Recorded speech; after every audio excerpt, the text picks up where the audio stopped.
welcome to the Colorado Virtual College Fair program. You've got a great program tonight, and I just have a couple of housekeeping items. You will be able to see the Q&A button on your screen, and you can type your questions to our presenters at any time. Your camera and your microphone are off, so the panelists cannot see or hear you.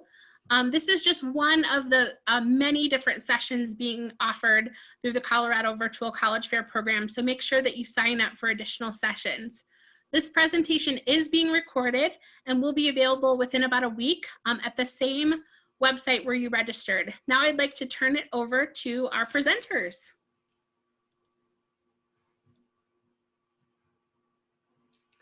All right, Angela, can you just give me a thumbs up knowing that you can see my presentation? All right, thank you so much.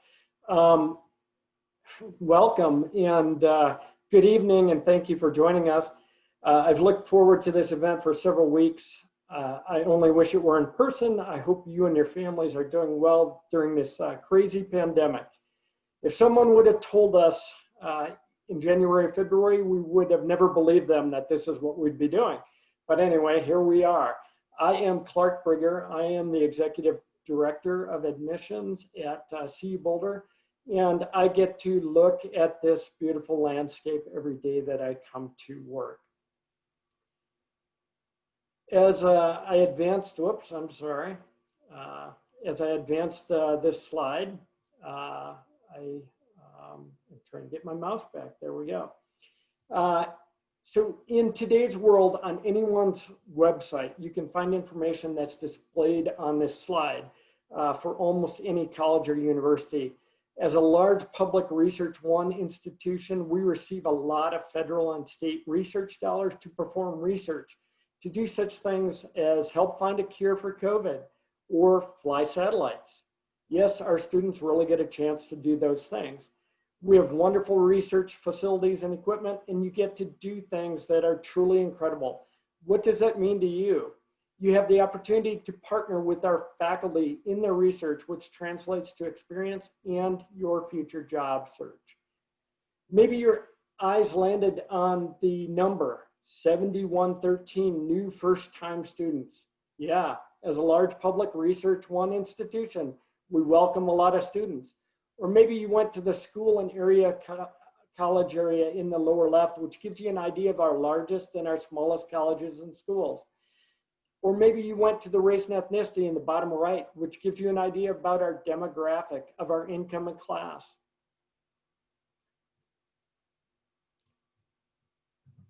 Again, more information that can be found on our websites. A large public brings in large incoming first-year classes, and they come from all over, and they study in over 100 different areas. Our size allows us to have big-time athletic programs and hundreds of clubs and organizations. This is how we downsize or right-size our university. Don't let size scare you off. Our student-to-faculty ratio is 18:1. So you may have an entry-level psychology class that has 300 students in it as a first-year student. But it will be broken down into study groups of 25 students with a teaching assistant that meet regularly during the week. And as you progress towards your degree, your classes will get more and more specialized and smaller over time. Here's more information from our website on our middle 50th percentile of the incoming class of 2019. When you look at your fit, please recognize that 25% of our profile come from above these ranges, while another 25% come from below. So as you are thinking where to apply, you can get a pretty good sense of how competitive you are by looking for this information on any of our websites. Our holistic review process means that we look at everything in your application file from A to Z. However, we're test optional this year, so we'll only consider test scores if you choose to submit them. Most of us in college admissions, financial aid, advisors, and other college partners use email to communicate with you, so please check it regularly. We'll tell you what's missing and provide key opportunities through your email. We'll remind you of deadlines, and please take those seriously. Don't procrastinate. We'll tell you to submit your FAFSA, even if you don't think it will help you qualify. because some of our scholarships are actually dependent upon the submission of the FAFSA. You won't know what you qualify for or your own cost of attendance until we put together a financial aid package for you, which could range from free money in the form of grants or scholarships to loans that you may qualify for, to job opportunities in the form of work study. Finally, after doing some research, like you are doing today, I would encourage you to consider costs, because higher education isn't cheap. However, some of us provide guarantees not to increase your tuition over your 4 years of study. I had my own kids fill out an Excel spreadsheet listing the pros, cons, and costs to help narrow their choices.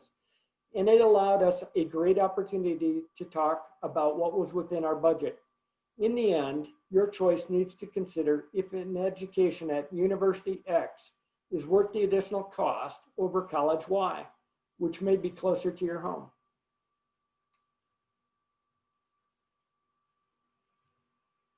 Finally, once again, I want to thank you for spending some time with me today, and I hope that we can do this again in person in the not too distant future.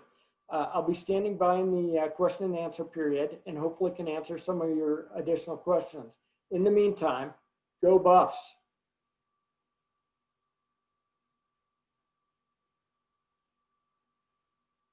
Angela? I will jump in. Clark, do you want to remove your share and I will share my screen? Yep, and you should be able to do that. Great. All right, there we go. Thanks very much, Clark, and welcome everyone. I'm going to turn off the Q&A for a moment here. We're really excited to have this chance to talk with you. My name is Angie Fernandez-Barone. I'm with Dickinson College in Carlisle, Pennsylvania, and what sets Dickinson apart in this group, and as you think about fit and match, is that Dickinson is a liberal arts college, quite small and quite far from home. So I want to talk about those pieces as you think about finding your fit and your match. I will, let's see here. Let me begin by talking about the liberal arts. This is really central to our identity. And if you're not familiar with the concept, it is the idea that in many cases, equal weight is given to the breadth of coursework that takes you into really different areas, alongside the depth of coursework that you pursue in the area of your major interest. That breadth, we think, is really critical to providing our graduates with broad perspective, and in the economy that we know students of this generation will join, great flexibility, nimbleness, different perspectives, different lenses brought to bear on the things that you're studying in the profession that you will enter, we think gives you different levels of flexibility, and that's really critical. So talking about liberal arts, and these are primarily small colleges, there really is an emphasis on an intensity of student engagement. Classes are small. They are taught by faculty who are, well, in many cases, really focused on undergraduate education. There is an expectation of participation in classes. Faculty will really push you individually, but they'll also mentor and guide you and collaborate with you. One of the things I loved about this description, because this is what we see with our students, is the idea that professors become mentors and even research partners with their students. The fact that you can have those relationships with faculty from the very beginning, that classes are small from the very beginning, so that even that early stage of college that might involve exploration to determine what your pursuit will be, what your major field of study will be, even in those moments, really close mentoring and collaboration with faculty to help you get to the right decisions. Small colleges are very much about being a big fish in a small pond. There's opportunity there to really stand out and really make a name for yourself and not get lost in a crowd, in a big pond. So thinking about size, small colleges offer small classes. taught by professors, not graduate students or teaching assistants, professors who are really committed to teaching.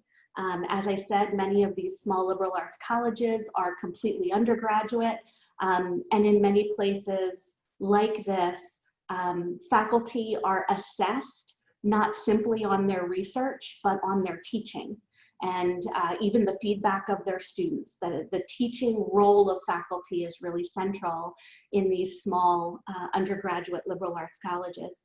What it means for you is that your work will be evaluated very carefully. It is hard to hide in a classroom as small as these colleges will offer to you. You'll do a lot of writing. We know that that is such a critical skill. For example, surveys of Fortune 500 hiring managers will point to most critical skill sets for new hires, and written communication skills and oral communication skills are always at the top of that list. So you'll write a lot. There's a workload associated with that, but there's also a real gain, a really important gain for you. You'll have one-on-one contact with professors and opportunities to collaborate with professors. As I said before, really incredible opportunity to be guided by these people who will help you. They'll help guide you to your interest. They'll help guide you as you develop your interest, and as you decide all of the things that should be brought into the experience. I want to talk for just a sec about individual advising down here at the bottom of the screen, and I think that's a really key opportunity in a small liberal arts college. There is perhaps more flexibility in terms of curriculum and a little bit less bureaucracy in a smaller school environment, and that can mean that you have a much more individual advising experience. You know, the chance to really talk about your particular interests. Maybe that means pursuing an independent study project or research project. Maybe the research begins with a faculty member, but as you gain that experience, you move on to doing independent research. It could mean things like shadowing and internships and all of those kinds of things. And it can mean that those things can happen really early on in the four-year experience, because you're not simply moving through a checklist of requirements for your major, but having the benefit of some really individual advising. So the questions that you should be asking yourself, our session is about finding fit. So as you think about whether a small liberal arts college would be a good environment for you, think about whether you thrive on interaction, discussion, debate in the classes that you've had so far. And are you someone who sought relationships with teachers? Do you love that discussion that just keeps going after a class is done? Are you hoping to do research in the lab or in the field and hoping to do that early on in your undergrad experience? Are you unsure of a major and needing some time to explore options with some really strong advising to help you move through all of those questions? And do you want to be a part of a really close community? Small college communities tend to be quite close communities. So I think if some of these, if your answers are in the affirmative and these things resonate for you, I think it could be a sign that a small liberal arts college could be a really great match for you. I want to touch real briefly, because private colleges in particular are very expensive. I will give you the example for my own college. We're a college of 2,300 students with over $60 million set aside for need-based financial aid and scholarships. So the funds are there to make attendance possible and feasible. And on all of our websites, opportunities through net price calculators to try to enter a few data points and get a good read on what your cost of attendance would look like. Apart from the posted cost of attendance, because need-based financial aid is a possibility for the majority of families. I just want to show one more screen, and that is, if you're thinking about small liberal arts colleges, it might mean going far from home. Doesn't have to mean that, but it could. And this maps the small liberal arts colleges that might lure you away from beautiful Colorado. There are a lot in the east and in the northeast. Dickinson is located in Pennsylvania. We have so many liberal arts colleges around us. It could be an opportunity to live in a new location, experience another part of the country. There are cultural differences. There are opportunities to meet such a diverse mix of people. I'll give our college as an example. About 18% of our students are from our home state. So the vast majority of our students are from across the country and around the world. The opportunity to travel to a new place and experience a new place, but with a student body that hails from just all over the planet, is really a cool opportunity. So I'm going to end it there and turn it over to Matt so he can tell you some more.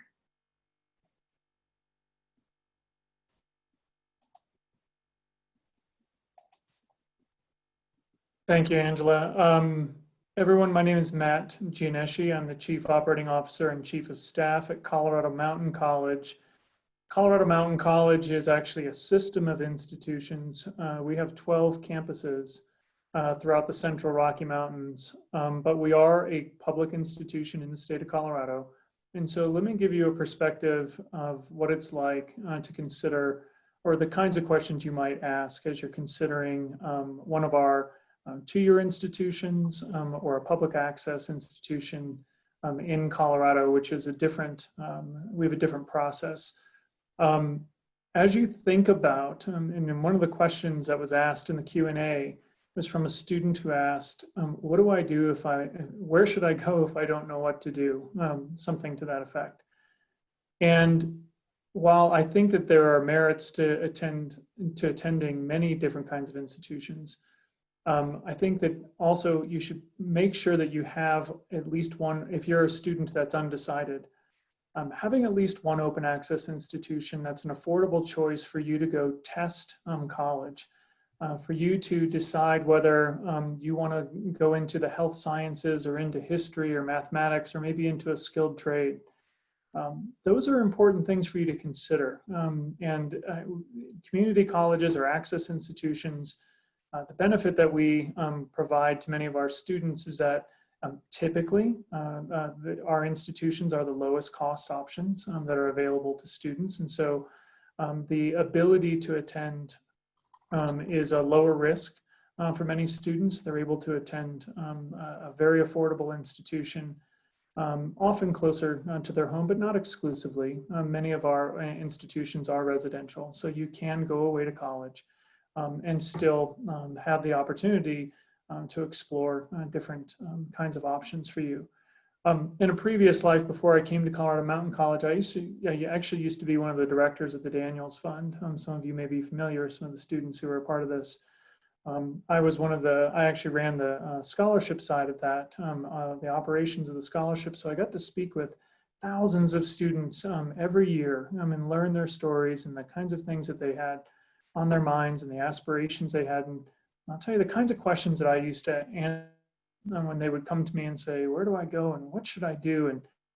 And some advice that I would give to you that I would impart on those students as well is first, attend an institution where you think you're going to be able to finish. It's not just, and I hate to kind of put it into simple terms, but simply attending college is not necessarily success in college. Success in college is finishing, is earning a degree, is earning a credential. And so look at the institutions where you think that you will be able to, that satisfy all the different aspects of your life. Whether they give you the ability to work while you're in college or to be involved in sports or to have a major that's particularly important for you. But attend an institution where you think you can finish. That's the most important thing that I talk to many of our students about.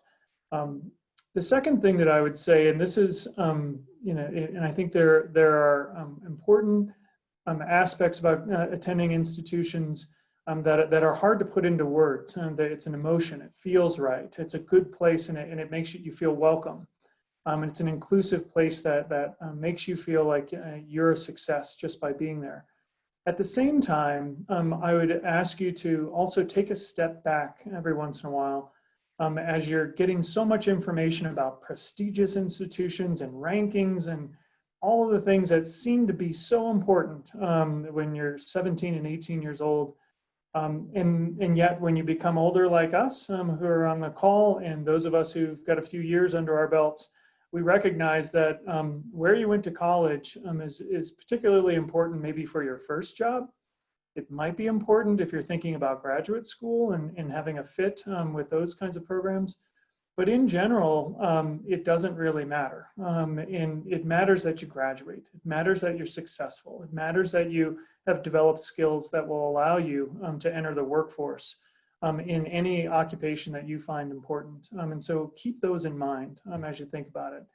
I'm going to cover a couple other quick things here. The first is, I just mentioned as you go into the workforce, those of us who study this, we call these labor market returns. And as we think about, does the degree pay off? Is it a good investment for you? And I'll tell you that, again, there are lots of great choices and lots of ways that colleges make their attendance affordable to many different institutions or many different students. And yet, as you look at what are the earnings, and if that's important to you, it doesn't mean it has to be, but if it's important to you, don't take community colleges or access institutions off your list. In fact, some of our two-year institutions in Colorado actually have some of the highest first-year salaries and maybe fifth or 10th year salaries compared to any other institutions in the state. And it's about, again, finding the right fit and the right program and the kinds of things that you want to study. Open access institutions are also particularly good options if you know where you want to work. It's because many of our students, most of our students are working. And so if you have a location where you think you want to have a job eventually or a place where you'd like to settle in, they're good choices to have on your list as you think about, well, maybe I'd like to work in Grand Junction, or maybe I'd like to work in Pueblo, or in where I am. We represent areas like Breckenridge and Vail and Aspen.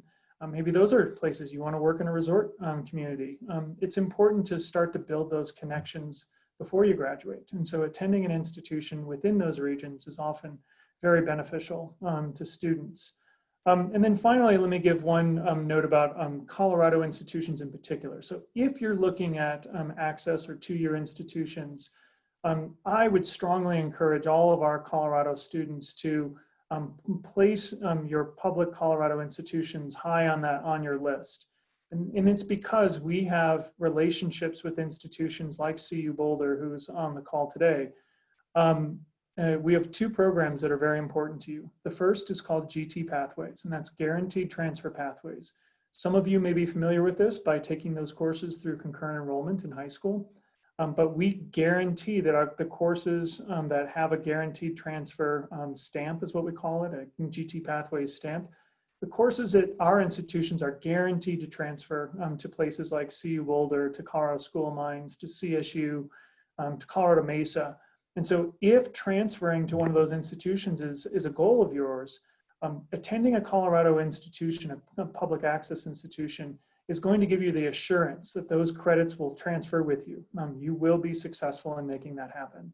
And the last thing I'll say, as you think about, and there's transfer articulation too. So we agree that CU and CSU and other institutions, we agree to create 4-year options for our students so they can go 2 years at one institution and a guaranteed 2 years at the next institution to ensure that those students stay on track and they don't fall behind as they continue on in college. So every student can start at a 2-year institution in Colorado and finish 4 years later at one of our 4-year partner institutions. The last thing I'd have you think about, and then we'll open it up to other comments or questions, is why might you consider a 2-year institution or consider an access college? Well, you may be undecided. Maybe you're like some of my children and they're interested in engineering and liberal arts and maybe computer science and maybe healthcare. And 2-year institutions often allow you to combine skilled trades with transfer articulation degrees or transferable degrees. So if you're one of those students that's maybe thinking about earning, say, a certificate in computer science, but you also want to go to CU Boulder, and so you want to combine your degree, you want to get a 1-year certificate with a 2-year Associate of Science degree. Often those kinds of degree combinations can be administered at our institutions, and we can often take degrees in really different kinds of fields. You may be interested in welding and mathematics, and we might be able to make those kinds of programs work for you. And that's the kind of thing that makes a two-year institution appealing to the students who are not ready to settle in on a particular four-year pathway, but maybe want to earn a few credentials, earn a skilled trade, earn something that's in an applied area before they move on to their bachelor's degrees. And institutions like mine are Community College of Denver, or Pueblo Community College, or Community College of Aurora, or Front Range will provide you with those kinds of opportunities. And those are the kinds of things that I would encourage you to think about as you're considering what kind of institution where you might want to start your college career. Thanks, Matt. I'll just jump in and I'll grab a question or two and I'll answer it, and then Angela will follow me, and then maybe Matt again.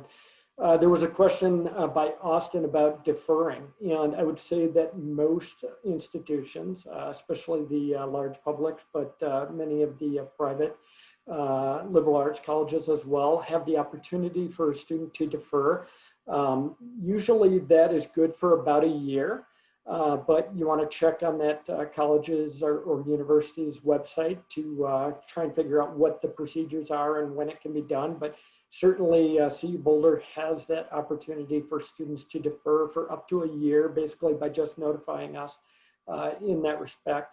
And then to touch a little bit on what Matt was speaking to, if you don't know what you want to do, many of us have general education requirements, and students can be very undecided in that first year or two before narrowing their choice into a major.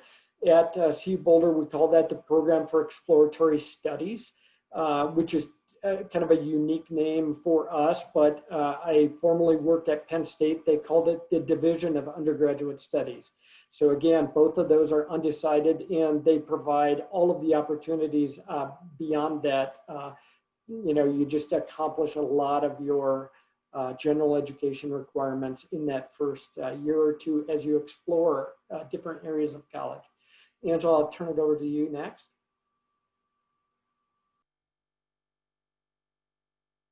Sorry, I was typing an answer over in the Q&A.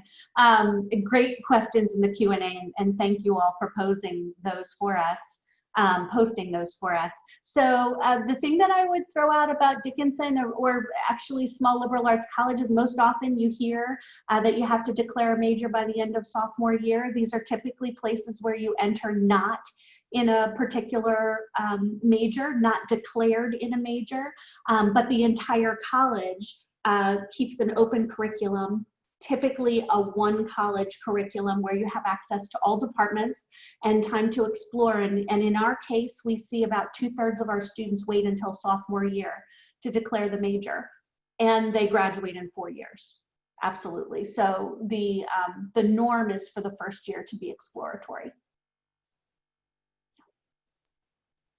All right, are there other? Yeah, I was answering a few questions, and Angela, just tell you that one of the questions is, why is it called liberal arts? So maybe you can answer that, and then I'll answer a question about does a degree or does location or major matter more? Yeah, so I'll say liberal arts is a kind of classical term. Liberal meaning really open and expansive. And actually, a lot of these colleges call themselves liberal arts and sciences colleges because we will graduate as many Bachelor of Science degree candidates as Bachelor of Arts. But yeah, I think probably the best description is liberal arts and sciences. Liberal having no political association whatsoever, but simply referring to the openness and flexibility of the curriculum.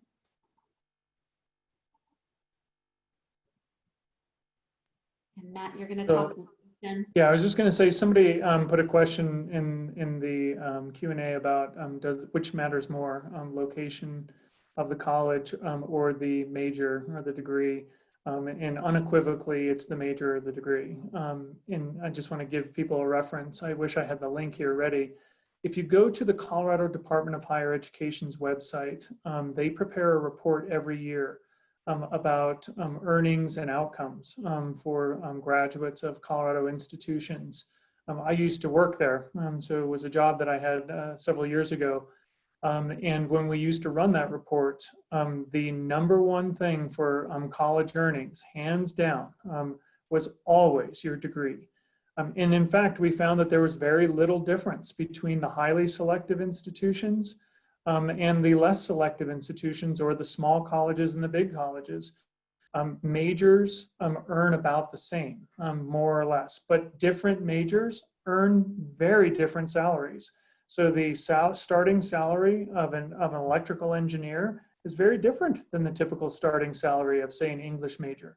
But the salaries of an English major are almost identical across the types of institutions. And so that's really where it's not that you're going to go to another institute or one institution and that you'll be paid more because you graduated from that institution. I would say don't think that.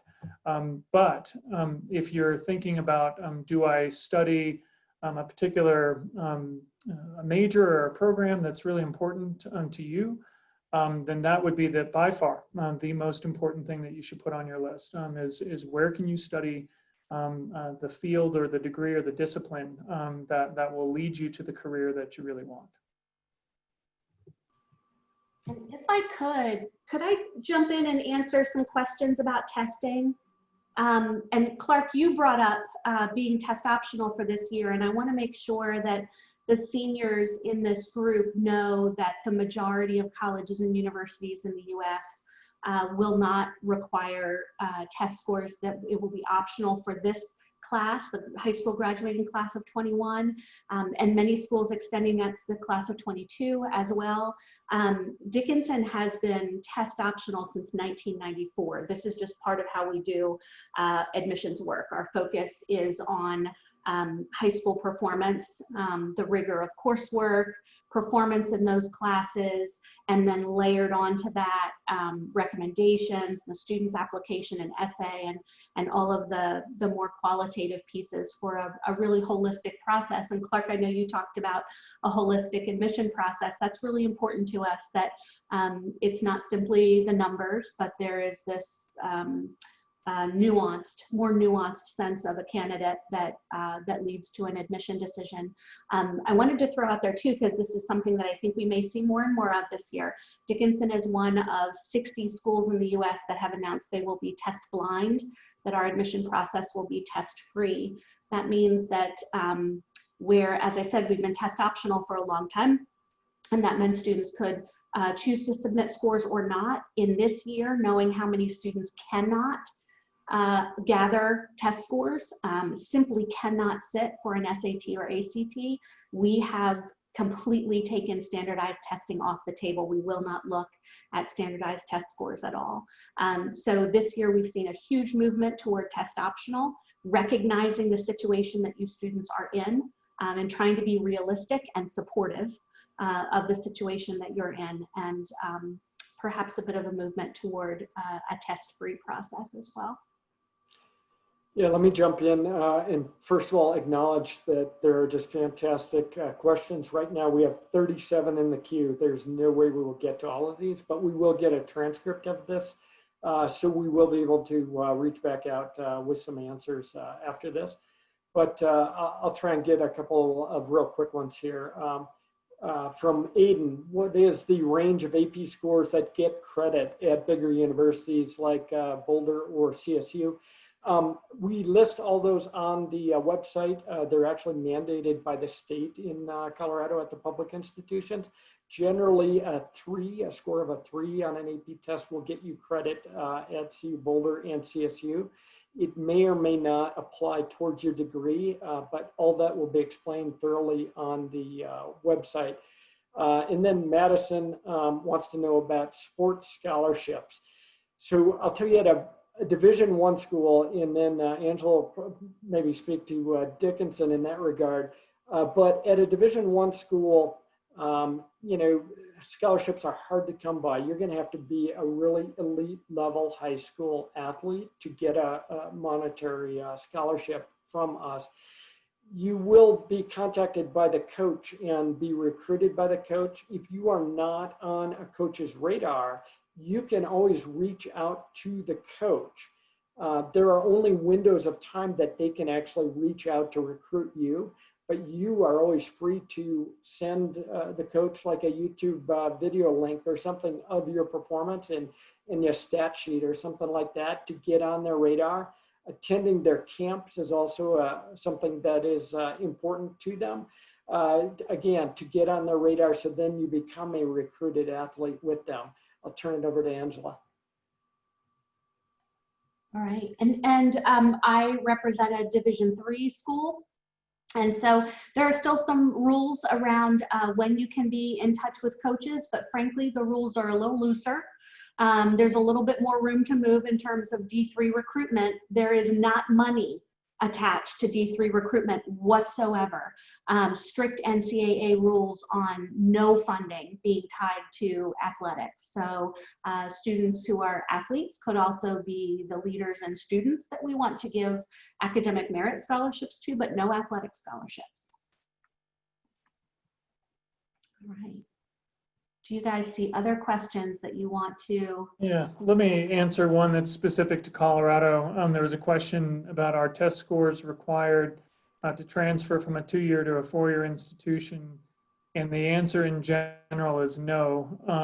Colorado law actually allows students to have a guarantee of moving from one institution to another if they've earned their associate's degree. So we have what's called a 60+60 program, which if you earn your 2-year degree in Associate of Arts or an Associate of Science, and you want to transfer to say CU Boulder or CSU or Metro, those institutions have grade point average based admission criteria that do not use test scores. So we only use test scores for those initial, that first year, and maybe if you try to transfer within that first year and you haven't accumulated maybe 30 credit hours, but transfer students are treated differently once they've earned their associate degree in our state.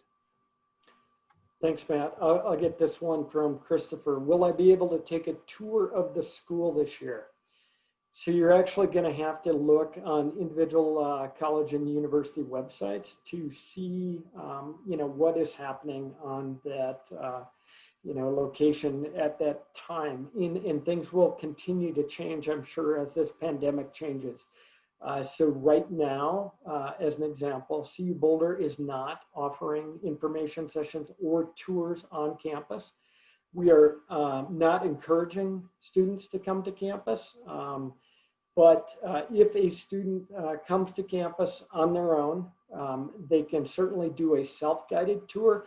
It's just, it will be very different than what they would probably expect because buildings are locked. There's swipe card access only to the buildings, and that is to protect you, the audience here today, as well as the campus and the students and the faculty and staff that are on that campus at that time. So just pay attention to the websites and look for availability. Certainly, we all hope to open for tours, and we want to welcome you on campus. Because that is a defining moment in your life that you get a feel for what it's going to be like, and we certainly value that just like you do. Angela or Matt? We're in very much the same situation. We have we're able to have visitors on campus, but in really small numbers. So there are a lot of people who are not able to visit, but look for virtual visit options. I have a high school senior at my house. I know as we move through those virtual programs, it's not the same, and it can be a real challenge to really feel that you get the place. Like Clark said, right? Really defining moments when you visit a campus. But if those virtual visits help you get to a place where you know where you want to apply, and hopefully in the spring before you have to make a final decision, you would have the opportunity to go and visit. Hopefully those virtual visits become a complement to something in person that might happen later.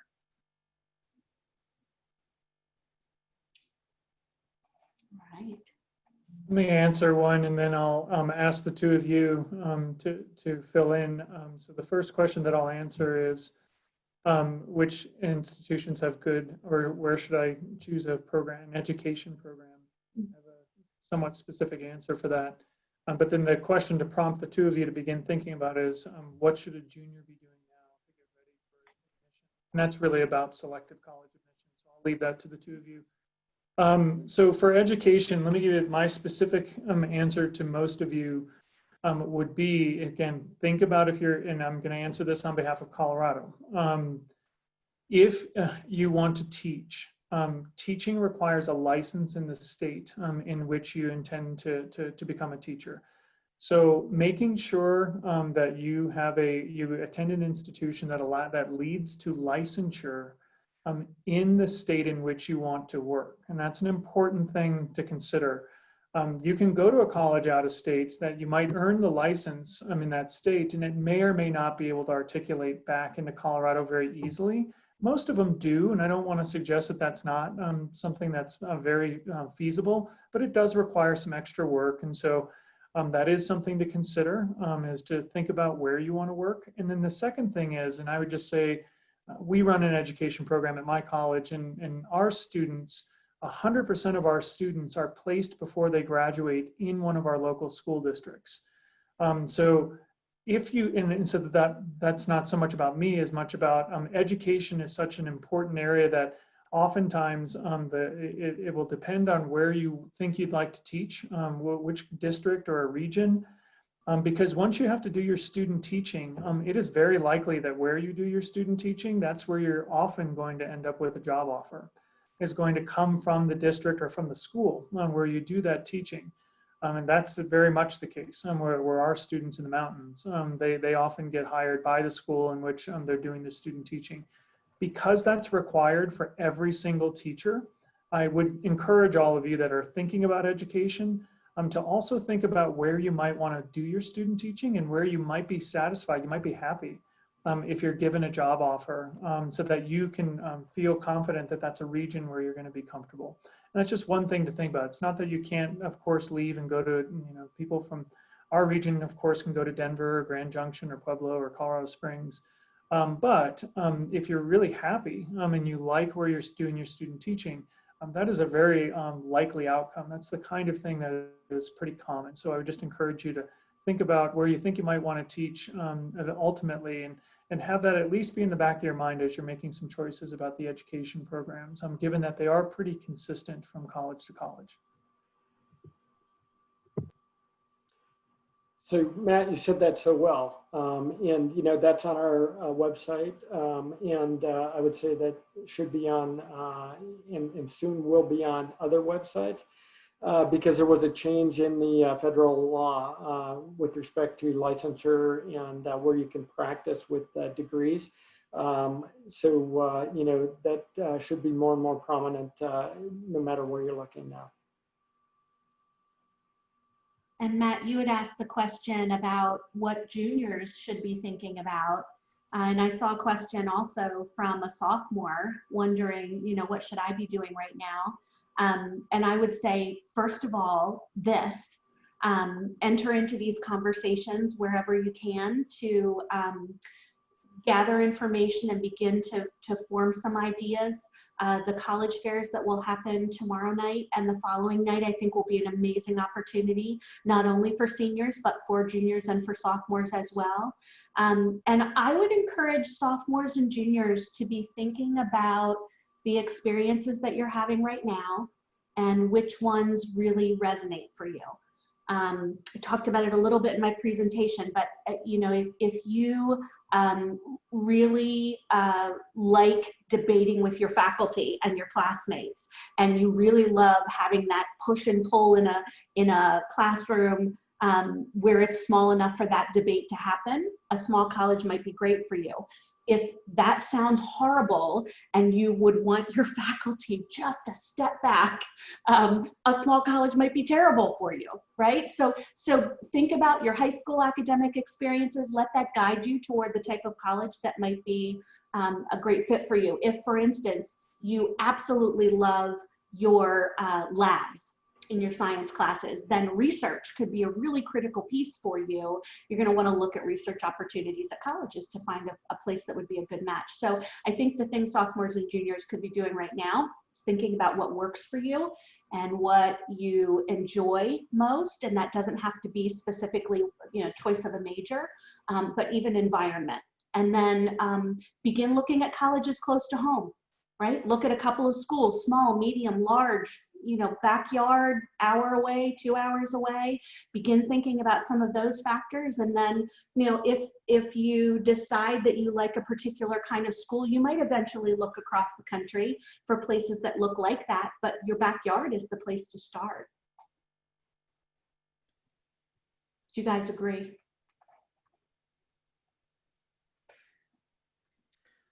Well, thanks so much for joining us tonight.